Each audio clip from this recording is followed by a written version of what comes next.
নমস্কাৰ অসমীয়া বাৰী চেফিন চেনেললৈ আপোনালোক আটাইকে স্বাগতম জনাইছো মই আফ্ৰিন আৰু মই চেনি আমিতো ময়দাৰে বনোৱা কেকৰ ৰেচিপি আমি সকলোৱে জানো কিন্তু পিঠাগুড়িৰে জানো আমি কেক বনাও আহকচোন আজি আমি পিঠাগুড়িৰে কেনেদৰে কেক বনাব লাগে হেতু শিকো ঠিক আছে এতিয়া আমি কেক বনাবলৈ আৰম্ভ কৰোঁ বলকচোন আমাৰ আখললৈ লেটস গো পিঠাগুড়ি কেক বনাবলৈ আমি ব্যৱহাৰ কৰিছো 2 কাপ জোখৰ পিঠাগুড়ি 3টা কণী 1 কাপ ৰিফাইন অইল এচিকুট নিমখ 10টাকৈ কাজু বাদাম আৰু ইলাচি মই 3টা চপ কৰি লৈছো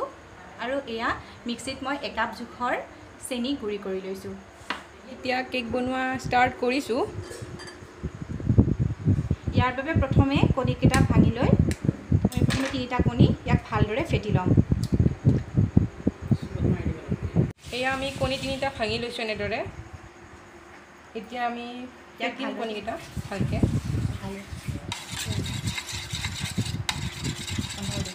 এতিয়া প্ৰায় 9 বাজিছে আমি কেক বনাই আছো এই ভিডিঅ'টো কৰি থকা সময়ত গতিকে আমি ভাবিছো এইখিনি বেছি সময় লাগিব বাবে ইয়াক মিক্সিত গ্ৰাইণ্ড কৰি লম বুলি ভাবিছো এয়া মিক্সিটো চালু কৰি দিছো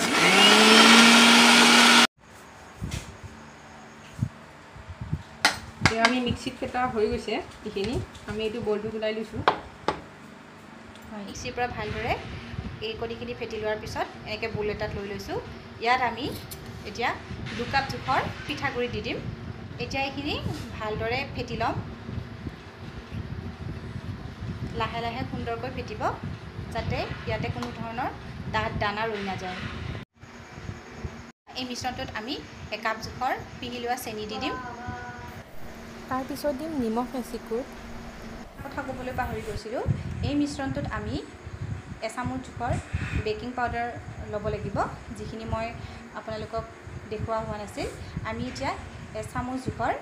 বেকিং পাউডাৰ ইয়াত এড কৰিছোঁ এয়া চাওক কিমান সুন্দৰ হৈ উঠিছে পিঠাগুড়িৰ এই বেটাৰটো আপোনালোকে এই মিশ্ৰণটোৰ কনচিষ্টেঞ্চি এইটো জোখৰে ৰাখিব লাগিব চামুচ কটা কেকটো বনাবলৈ সুবিধা হ'ব এতিয়া গেছত আমি হাই ফ্লেমত টাৱা এখন 5 মিনিটৰ বাবে গৰম হ'বলৈ দিম তেনত 2 চামুচ ৰিফাইন অইল দি ইয়াক গ্ৰীজ কৰি ল'ম ইয়াত অলপ অলপকৈ ওপৰত ময়দা ছটিয়াই পেনটোত আমি বেটাৰখিনি ঢালি দিম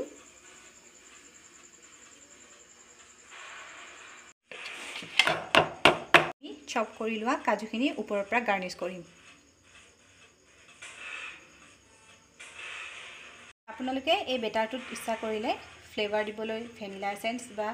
ৰ'জ ৱাটাৰ এইবোৰ দিব পাৰে লগতে ফুড কালাৰো ব্যৱহাৰ কৰিব পাৰে এতিয়া 5 মিনিট টাৱাখন গৰম হোৱাৰ পিছত আমি ইয়াক লো ফ্লেমলৈ লৈ যাম আৰু ইয়াত আমি এই পেনটো বহুৱাই দিম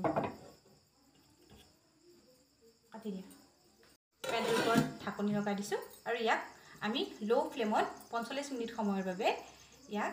বেক হ'বলৈ দিম এইখিনি তৈয়াৰ কৰি থাকোঁতে আমি যথেষ্ট গৰম পাইছোঁ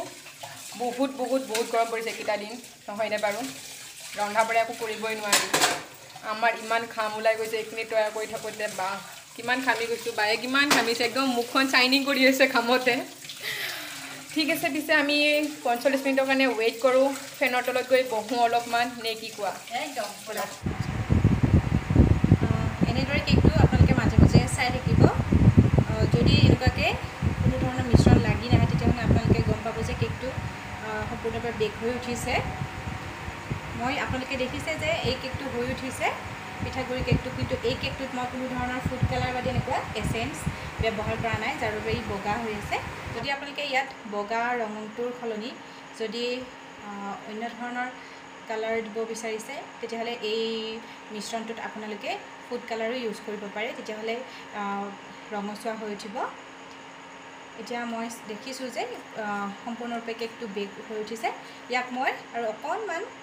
2-3 মিনিটৰ বাবে এনেদৰে ঢাকনিখন দি থ'ম আৰু ইয়াক এতিয়া মই পেনৰ পৰা এখন প্লেটত কেকটো উলিয়াই লৈছোঁ চাওকচোন কি সুন্দৰকৈ কেকটো হৈ উঠিছে এতিয়া আপোনালোকক কেকটো কাটি দেখুৱাইছোঁ কেকটো খাবলৈ কিন্তু বহুত ধুনীয়া আছিলে ময়দাৰ কেকৰ নিচিনা একেবাৰে নহয়, সম্পূৰ্ণ বেলেগ সোৱাদ। আপোনালোকৰ ঘৰত যদি পিঠাগুড়ি থাকে তেতিয়াহ'লে এবাৰ ট্ৰাই কৰি চাবচোন। ঠিক আছে বন্ধু বান্ধৱীসকল, আপোনালোকে আমাৰ ভিডিঅ'টো চাই কেনেকুৱা পালে? যদি আপোনালোকে আমাৰ ভিডিঅ'টো চাই ভাল পাইছে তেতিয়াহ'লে আমাৰ ভিডিঅ'টোত লাইক কমেণ্ট কৰাৰ লগতে শ্বেয়াৰ কৰিব আৰু লগতে ছাবস্ক্ৰাইব কৰিবলৈ নাপাহৰিব আৰু কাষত থকা বেল আইকনটো বজাই দিব যাতে আমি আপলোড কৰা ভিডিঅ'বোৰ আপোনালোকে সোনকালে পায়। তেনেহ'লে পুনৰাই নতুন ভিডিঅ'লৈ আপোনালোকৰ কাষলৈ অহাৰ প্ৰতিশ্ৰুতিৰে আজিলৈ মই চেমিম আৰু মই আফ্ৰিন আপোনালোকৰ ওচৰৰ পৰা বিদায় মাগিছোঁ। বাই।